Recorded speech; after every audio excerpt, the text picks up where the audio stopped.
Kiitos Tuija.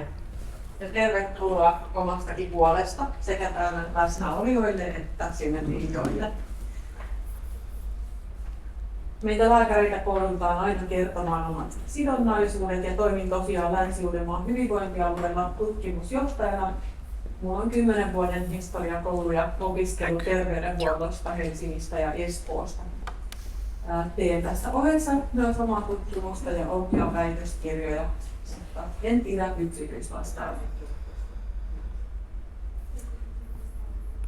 THL ja Opetushallitus julkisti tammikuussa kansalliset ruutuaikasuositukset ja käydään niitä vähän tässä läpi ja toisaalta niitä perusteluja, mihin nämä suositukset perustuu, miksi tämä olisi järkevää tehdä näin. Ja sitten mulla on liuta hyväksi havaittuja vinkkejä arkeen vanhemmille, joita voi kokeilla ihan vapaasti ja toisaalta ihan mielellään otan vastaan uusiakin vinkkejä, jos teillä sellaisia on, mitä olette itse kokeillut ja nähnyt, että toimii. Me aloitetaan sieltä ihan kaikkein pienimmistä, alle 2-vuotiaista lapsista. Heille ei suositella ruutuaikaa lainkaan. Ihan satunnaisia poikkeuksia voi olla, jos on esimerkiksi perheenjäseniä, isovanhempia jollain toisella paikkakunnalla, niin jossain videopuhelusta yhdessä vanhempien kanssa ei ole lapselle haittaa. Pienetkin lapset voi toki kuunnella äänikirjoja, mutta palataan tähän lukemisasiaankin kohta vähän tarkemmin vielä.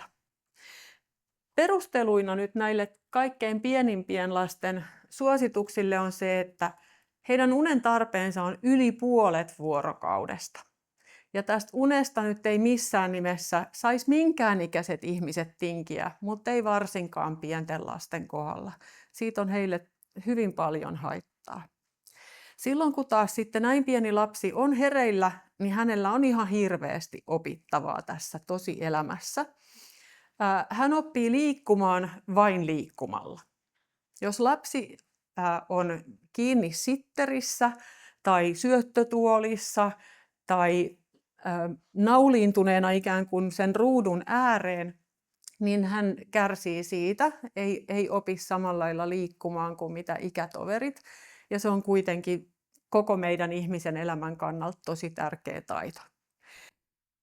Lapsi oppii puhumaan, kun hänelle puhutaan. Hän ei tiedä vielä ensimmäisekään asian oikeaa nimeä, eikä myöskään sit myöhemmin, kun jo joitain sanoja on, niin ei ymmärrä, miten asiat tapahtuu, ellei aikuinen niitä hänelle kerro. Se ei ole yksi ja haile, että jos on vaikka yhdessä bussissa, että tuuppaako lapselle siihen ruudun, vai katseleeko lapsen kanssa sitä samaa, mitä lapsi näkee, ja kun pieni lapsi osoittaa jotain, niin sitten kertoo hänelle, se on kamera, se kuvaa nyt tätä tilaisuutta. Tai joo, siinäpä onkin koira. Mitäs koira sanokaan? Ja jutustelee sillä lailla lapsen kanssa eteenpäin. Sillä lailla lapset kehittyy. Ja tämä näkyy nyt meillä Suomessakin. Meillä on aika paljon lapsia, joiden puheen kehitys on viivästynyt, tai joiden sanat on sellaisia hokemia YouTube-videoista ja muista, jotka siis selkeästi on kärsineet siitä, että heillä on liikaa sitä ruutuaikaa. Kun päivässä on sopivasti lapsen tahtisesti sitä puuhaa ja tätä yhteistä vuorovaikutusta ja sitten turvalliset iltarutiinit, niin yleensä myöskin ne yöt sujuu paremmin. Tämä ei tietysti näin pienillä vielä ole ihan täysin aukotonta, koska he myöskin vasta opettelee sitä, miten se yö nukutaan ehjänä, mutta kaiken kaikkiaan näin. Sitten kun siirrytään sinne leikki-ikäisiin, niin hekään ei vielä hirveästi tarvitse sitä ruutua mihinkään. Mutta voidaan sanoa, että heille ei ole suurta haittaa, jos sitä ruutuaikaa on korkeintaan tunti päivässä ja se sisältö on oikeasti lapselle sopivaa. Tärkeää huomata, että meillä on ammattilaisia, jotka on laatineet niitä ikärajoja sekä TV-ohjelmille, elokuville, peleille, ja niistä ei ole syytä poiketa. Vaikka voi tuntua, että oma lapsi on erityinen verrattuna kaikkiin muihin, ja valmiimpi vastaanottamaan vanhempien lasten sisältöjä, niin tosiasiassa se lapsi ei siitä hirveästi hyödy, että hänen kehitystään tällä tavalla ikään kuin yritetään nopeuttaa. Toinen tärkeä pointti on se, että ihan kaikki lastenohjelmatkaan ei ole kaikille lapsille sopivia. Osa on ihan hirveän vauhdikkaita, räiskyviä ja niin edelleen, jolloin lapsi saattaa kyllä niin kuin jäädä taas siihen tuijottamaan sitä ruutua, mutta hän on itse asiassa vähän kauhuissaan.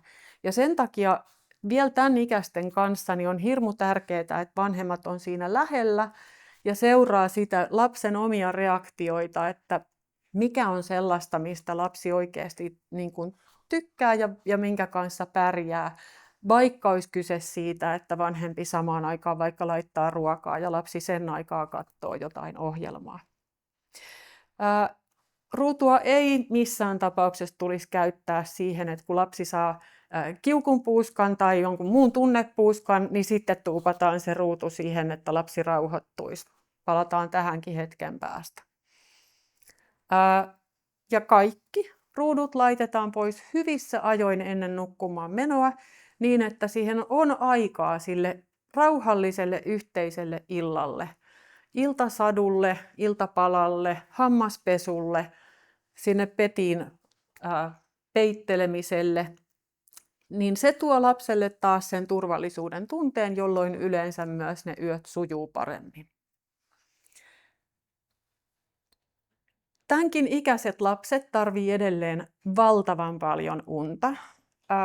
Jos heillä on pitkä päiväkotipäivä ja sen jälkeen vaan muutama tunti aikaa oman vanhemman kanssa, niin siinä voi olla sekä lapsella että vanhemmalla semmoinen olo, että ei malttaisi vielä mennä nukkumaan tai laittaa sitä lasta nukkumaan, kun haluaisi vielä vähän olla yhdessä. Mutta siitä vuorokausrytmistä on todella tärkeää pitää kiinni. Sen tietää, että onko lapsi nukkunut riittävästi siitä, että herääkö hän itsestään pirteänä aamulla. Jos tämän ikäistä lasta joutuu jatkuvasti repimään ylös aamulla sängystä, viedäkseen hänet ajoissa päiväkotiin, ehtiäkseen itse töihin, niin todennäköisesti lapsi ei nuku tarpeeksi. Ja osa esimerkiksi sellaisista kiukuttelusta tai muusta hankalasta käytöksestä voi johtua ihan siitä. Edelleen lapsilla on valveilla ollessa tosi paljon opittavaa. Jos ajatellaan nyt ihan parivuotiaasta, niin hänkin voi jo oppia pukemaan yksinkertaisia vaatteita itse. Sille on tärkeää antaa aikaa. Heille on tosi ominaista tämmöinen kiipeily ja niiden omien rajojen testaaminen. Toisaalta myöskin semmoiset pienet sorminäppäryyttä vaativat tehtävät, niin kuin palapelit ja muut, niin viehättää usein tämän ikäisiä paljon. 5-vuotiaat on tyypillisesti siinä iässä, jolloin ihmisen mielikuvitus on kaikkein villeimmillään. Ja heidän on tosi vaikea erottaa sitä, mikä on totta ja mikä on satua. He elää vähän semmoisessa upeassa satumaailmassa. Ja sille kaikelle pitäisi olla tilaa. Tämä mielikuvitus on itse asiassa meidän tulevaisuuden voimavara numero 1 ehkä verrattuna mihinkään teknologiaan, mikä meidän elämää muuten jo aikuisena helpottaa.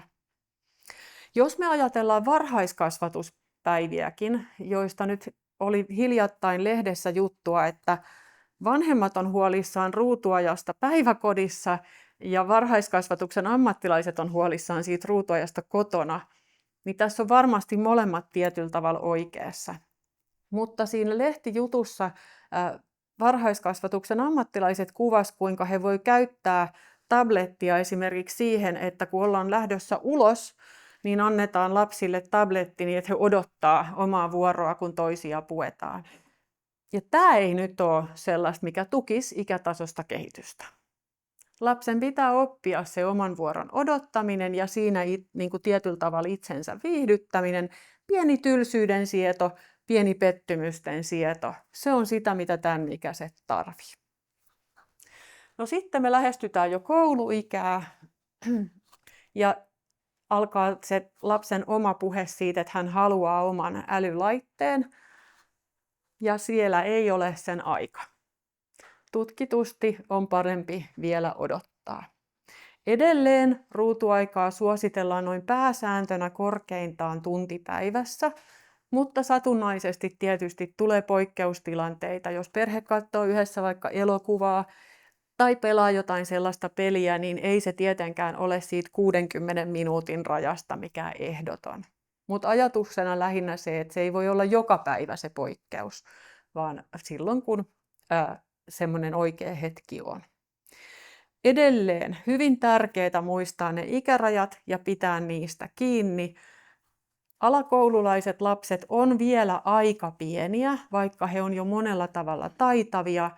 Heidänkin arkensa tarvii sitä aikaa sille höpsöttelylle ja touhuamiselle ja vapaalle mielikuvitukselle omien kavereiden kanssa.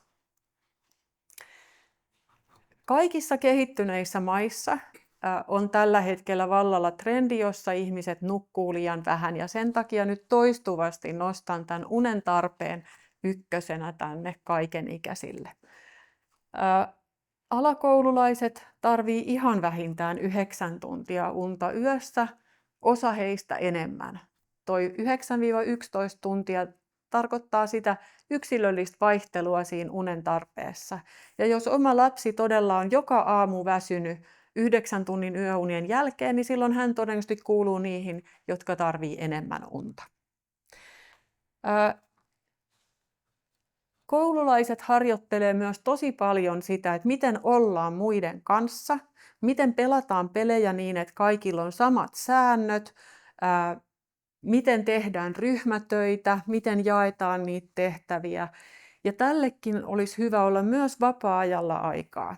Se on tietysti helpompaa sellaisissa alueilla niin kuin isoissa kaupungeissa, joissa sitten kuitenkin osa luokkakavereista asuu lähellä, kun sitten taas maaseudulla, jossa saattaa olla naapuriin pitkä matka.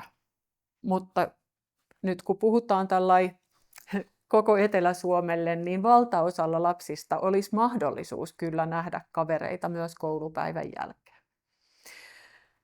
Ensi elokuusta lähtien peruskouluissa on velvollisuus edistää myös liikunnallista elämäntapaa, mutta eihän koulu sitä yksin tee, vaan siihen todellakin tarvitaan myös vanhempia ja harrastusvalmentajia, säätiöitä, kaikkea muuta mukaan, että tämä toteutuu iloisella tavalla.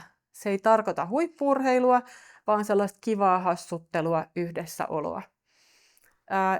Itse olen mukana partiossa ryhmänvetäjänä ja nähnyt siellä konkreettisesti, miten 12-vuotiaatkin kyllä nauttii siitä, että he pääsevät leikkimään pihapelejä keskenään, kun siihen vaan antaa heille mahdollisuuden.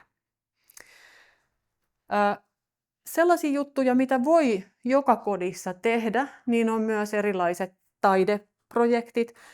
Kuvassa lapsi näyttää ehkä piirtävän jotakin. Ei ole kallista, ei vaadi mitään muuta kuin sen, että saa oikeasti vähän paperia ja kynää, niin sieltä oma mielikuvitus alkaa loihtia uusia asioita. Alakouluikäiset alkaa myös miettiä elämän todella isoja kysymyksiä. Mitä tapahtuu kuoleman jälkeen? Mitä tapahtuu, jos vanhemmat eroavat, niin näenkö mä enää sitä toista ikinä? Ja ties vaikka mitä muuta. Ja sen takia myöskin on hirveän tärkeää, että aikuinen on sillä läsnä ja kuulolla, että kun tämmöinen kysymys alkaa mielessä pyöriä, niin siihen on silloin valmius myös olla vastaamassa ja juttelemassa sen oman lapsen kanssa. Hirveän usein käy niin tämän ikäisillä ja tästä vähän vanhemmilla, että se päivä on täynnä kaikenlaista touhua, harrastusta ja muuta, ja aikaa juttelulle ei oikeastaan ole ennen kuin vasta sit nukkumaan mennessä. Viimeiseksi sieltä lapsen huoneesta sängystä kuuluu vielä se äiti hei. Ja silloin tietysti on tärkeää antaa se aika, mutta hyvä, jos siihen päivään löytyy muitakin kohtia, jolloin tämmöistä yhteistä keskustelua voi käydä. No sitten kun alakoulun loppu alkaa lähestyä, niin ruutuajan määrä voi hiljalleen kasvaa, mutta se on tärkeää edelleen pitää kohtuullisena. Noin 2 tuntia päivässä korkeintaan on semmoinen hyvä rajasääntö sille, että silloin päivään mahtuu varmasti myös muuta. ettei se syrjäytä just näitä liikuntaa ja leikkiä ja niin edelleen. Vieläkin ne ikärajat on tärkeitä, vaikka tässä kohtaa niistä varmasti aletaan käydä jo paljon tiukempaa vääntöä. Lapset haluaa pelata sellaista peliä, josta ne on kuullut jostain muulta, vaikka se ei vielä olisi heidän ikäisille tarkoitettu. He haluaa katsoa leffoja, jotka ei ole vielä heidän ikäisille tarkoitettu. Ja aika vahva viesti saisi olla kyllä se, että sä ehdit vielä. Vaikka nyt just tuntuu, että sen pitää tapahtua tänään tai sitten sillä ei ole enää mitään väliä, niin meidän aikuisten tehtävä on nähdä se pidempi jatkumo, mitä tämä elämä on, eikä silloin itse asiassa 12-13-vuotiaakaan ole vielä mikään kiire mihinkään siitä, mitä hän sillä hetkellä elää. Tässäkään kohtaa ei vielä suositella oman älypuhelimen hankintaa. Omassa huoneessa voi aika tarkkaan miettiä sitä, että mitä laitteita lapsen omassa huoneessa on, minkälaiset säännöt niille silloin sitten asetetaan, koska esimerkiksi just se unen hallinta on huomattavan paljon vaikeampaa, jos lapsella on monta erilaista houkutinta siellä olemassa samassa huoneessa. Koska unen tarve ei tässä kohtaa edelleenkään ole vähentynyt yhtään mihinkään. Vähän riippuen siitä, minkä ikäisenä lapsella murrosiän kehitys alkaa, niin silloin unen tarve ihan vähän vähenee, mutta se on tosi suurta, koska päivissä edelleen on niin paljon sitä koulun oppimissisältöä. Fyysiseen kasvuun tarvitaan unta, meidän kasvuhormoni erittyy yöllä nukkuessa ja niin edelleen. Ja sen takia siitä ei pitäisi tinkiä. Muuten aika samanlaiset asiat on tämän ikäisille tärkeitä kuin siinä alakoulun alkaessakin. Oikeasti aikaa edelleen leikkimiselle, luovuudelle. Tässä kohtaa nostan erityisesti esille ne tytöt, joiden murrosikä on edennyt aikaisemmin kuin muiden samanikäisten. He on aika isossa riskissä monella tapaa tulla kohdelluksi paljon vanhempana kuin mitä he vielä on. Heidän aivonsa eivät ole niin kypsät kuin miltä voi näyttää, jos on jo muuten niin kuin aikuisen kehossa. Ja sen takia sen niin kuin aikuisten tehtävä on juuri siinä kohtaa turvata sitä, että saa vielä olla hetken aikaa lapsi. No sitten jos me mietitään vielä syvällisemmin, että miksi tämmöiset joidenkin mielestä kovin tiukat säännöt nyt on tehty, niin tutkimusmaailmassa on todettu, että tähän digimaailmaan liittyy tämän ajankäytön lisäksi siis 4 varsinaista erilaista uhkaa. Ne on osittain päällekkäisiä, mutta osittain erillisiä. Ne liittyy niihin sisältöihin, mitä netissä ja digimaailmassa on, niihin yhteyksiin, joita siellä syntyy, siihen käytökseen, jota se lietsoo, ja sitten näihin niin sanottuihin sopimuksiin, joista kerron nyt lyhyesti kaikista vielä vähän lisää. Haitallinen sisältö on viime aikoina ollut paljon tapetilla. Tän nosti jo Sitrakin esille omassa selvityksessään nyt tällä viikolla. Se ei ole pelkkää pornoa ja väkivaltaa, jotka on niitä ensimmäisiä perinteisiä uhkakuvia, jotka aikuisten mieleen tulee, vaan tahallista väärän tiedon levittämistä ja mielipidevaikuttamista. Toisaalta myös ihan sitä, millä tavalla se sisältö tuotetaan. Hirmu nopeatempoisina lyhyinä videoina, jotka on rakennettu nimenomaan koukuttamaan ihmisiä viihtymään tai viettämään pidempiä aikoja siellä alustoilla kuin oikeasti haluaisi. Meidän yläkoululaisista kouluterveyskyselyssä 40% kertoo olevansa netissä silloinkin, kun ei halua. Ja vielä toisella asteella 48% nuorista kertoo olevansa netissä enemmän kuin haluaa. Eli he tarvitsee aikuisia avuksi siihen, ettei se imase se digimaailma kokonaan mennessään. Somen alkuperäinen hieno tarkoitus oli tietysti se, että me pystyttiin saamaan yhteys toisiin ihmisiin, itsekin toiselle puolelle Atlanttia vanhoihin ystäviin, mutta se on mennyt yhä epäsosiaalisempaan ja kurjempaan malliin tämä homma.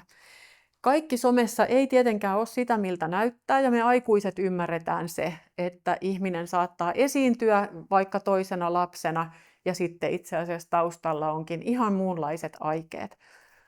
Kyse voi olla myös sen kaltaisesta rekrytoinnista rikolliseen toimintaan, mitä suojelupoliisi on nyt nostanut esille. Tätä tapahtuu häkellyttävän paljon. Ja meillä on nyt Suomessa vähän semmoinen kummallinen ajatusharha monilla vanhemmilla, että tämä maailma on kamalan vaarallinen ja sen takia lapselle pitää hankkia vähintäänkin se älykello, että voi gepsi seurata, missä se oma lapsi menee. Se on vähän niin kuin jalkapanta itse asiassa, joka laitetaan jollekin vangille, kun seuraa koko ajan lapsen sijaintitietoja. Ja se, mitä me ei samalla huomioida, on se, että itse asiassa, jos lapsella on oma älylaite omassa huoneessa, niin se koko maailman pahuus todellakin pääsee sinne hänen omaan huoneeseensa. Mitä nuorempi lapsi, mitä yksinäisempi hän on tosielämässä, sitä suurempi riski hänellä on sille, että hän joutuu erilaisen hyväksikäytön kohteeksi. Snapchat on tähän nyt tällä hetkellä ykköskanava. Siellä tulee paljon tällaisia asiattomia kaveripyyntöjä, erityisesti jos profiili viittaa siihen, että kyseessä on tyttö, mutta myös joillekin pojille. Snapchat on myöskin ykköskanava sille, miten lapset saa tällä hetkellä käsiinsä päihteitä. Siellä käydään aivan avointa päihdekauppaa ja sovitaan niitä tapaamisia sitten tosielämään, mistä sen haet.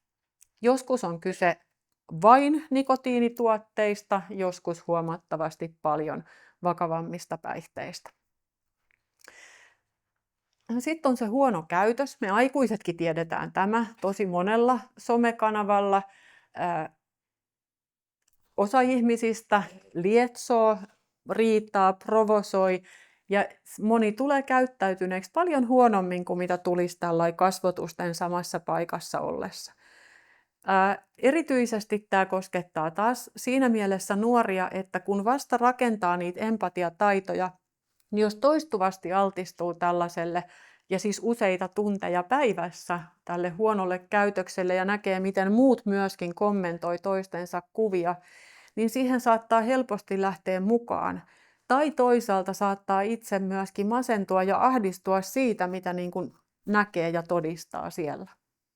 Mannerheimin lastensuojeluliiton kyselyssä, jota on toistettu parin vuoden välein, niin yhä harvempi lapsi ja nuori kertoo enää aikuisille siitä kiusaamisesta, mitä he näkee tuolla digimaailmassa.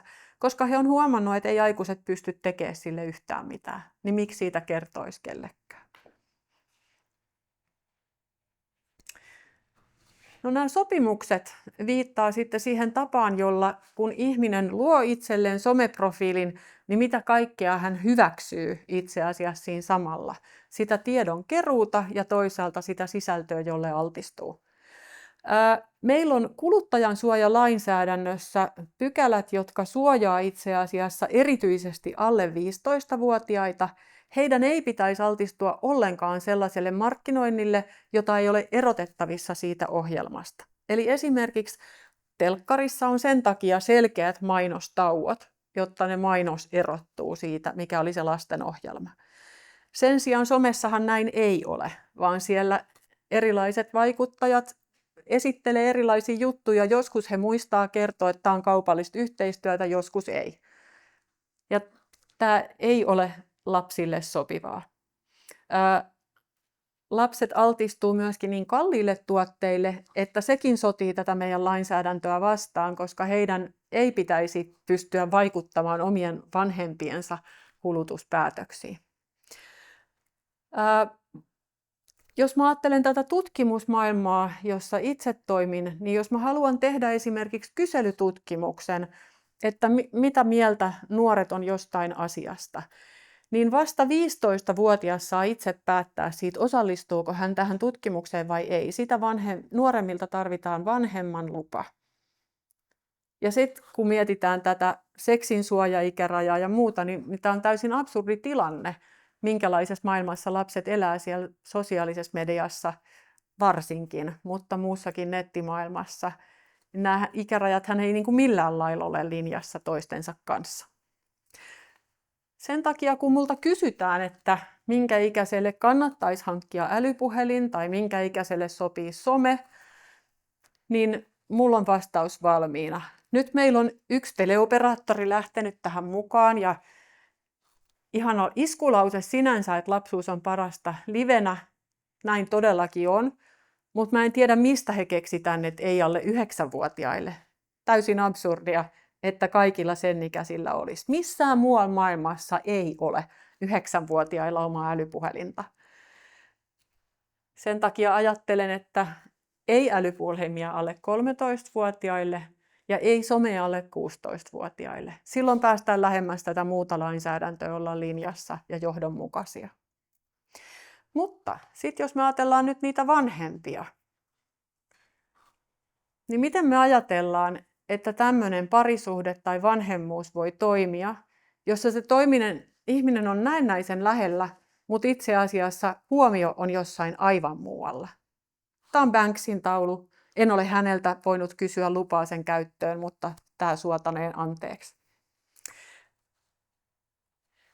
Vanhempi on vääjäämättä omalle lapselleen se tärkein esimerkki ja malli siitä, miten arjessa toimitaan. Siitä ei pääse yhtään mihinkään. Tarkoitus ei ole syyllistää, vaan tarkoitus on nimenomaan voimistaa sitä ajatusta, että jokainen vanhempi on ihan älyttömän tärkeä omalle lapselleen. Lapsista voi olla houkutus jakaa kuvia. Lapset on ihania kaiken kaikkiaan, niin kuin näissäkin kuvissa, jotka on kuvapankista. Mutta ennen kuin jakaa mihinkään kanavaan julkisesti, olipa nyt oma leipä siitä kiinni tai ei, niin kannustan harkitsemaan vielä toisenkin kerran. Erityisesti näin tekoälyn aikakaudella näitä lapsista otettuja tunnisteellisia kuvia voidaan muokata ja käsitellä, ja ne ei sieltä netistä poistu.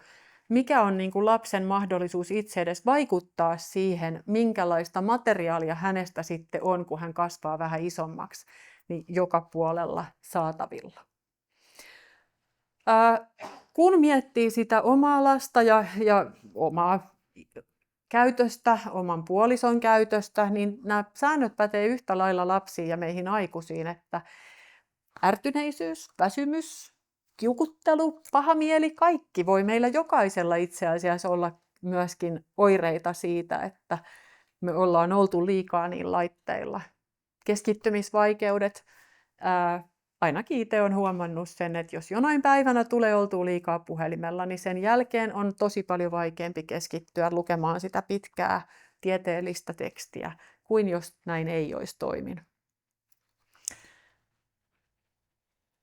Ihan tosi konkreettisia vinkkejä, joita ollaan nyt kerätty, kun meiltä julkaistaan huhtikuun lopussa uusi tietokirja Irti digikoukusta. Niin me haastateltiin 14 eri asiantuntijaa ja kysyttiin heiltä kaikilta, että minkälaisia keinoja olet itse käyttänyt, että miten olet saanut jotenkin sitä arkea hallintaa. Jos puhelimen ruudun muuttaa mustavalkoiseksi, niin se ei enää houkuta yhtä paljon. Jos ne ilmoitukset laittaa kaikki pois, niin se ei myöskään enää samalla lailla värähtele ja vilkuttele kuin mitä se muuten tekee siinä pöydällä. Osan koukuttavimmista sovelluksista voi kerta kaikkiaan poistaa itseltään. Näin on oman tytärkin toiminut. Hän testasi TikTokia jonkun aikaa ja sitten totesi, että ei voi pitää tätä ja sinne meni. Toisaalta sovelluksia voi myös piilottaa siellä puhelimella niin, että joutuu harkitsemaan vähän pidempään, ottaako sitä käyttöön. Tätäkin tukee tutkimus, jossa viivästettiin sovelluksen aukeamista 6 sekuntia. 6 sekuntia on lyhyt aika, mutta siinä kun odottaa, että pääsenkö mä tänne, niin se on just riittävä aika, että miettii toisen kerran, että en mä itse asiassa halunnutkaan. Kotona kannattaa olla puhelinparkki. Joku paikka, kun tulee kotiin, niin tähän laitan aina tämän puhelimen, niin että sitten kun onkin siellä sohvassa istumassa, niin se puhelin on pikkusen kauempana ja silloin sitä ei niin kuin noin vaan nappaakaan taas käteen ja ala monisuorittaa, katsoo uutisia, mutta samaan aikaan jotain aivan muuta. Ja sitten voi tietysti ihan liimata vaan siihen puhelimen ruutuun post-it-lapu, jossa lukee miksi. Ennen kuin nyppäsee sen siitä irti, niin kysyy itseltään sen kysymyksen, että halusinko mä nyt oikeasti, oliko nyt joku oikea asia vai oliko tämä vaan se paha tapa. Vähän samaan tapaan kuin vanhan ajan tupakka, että sen nappasi käteen, kun ei ollut muuta tekemistä.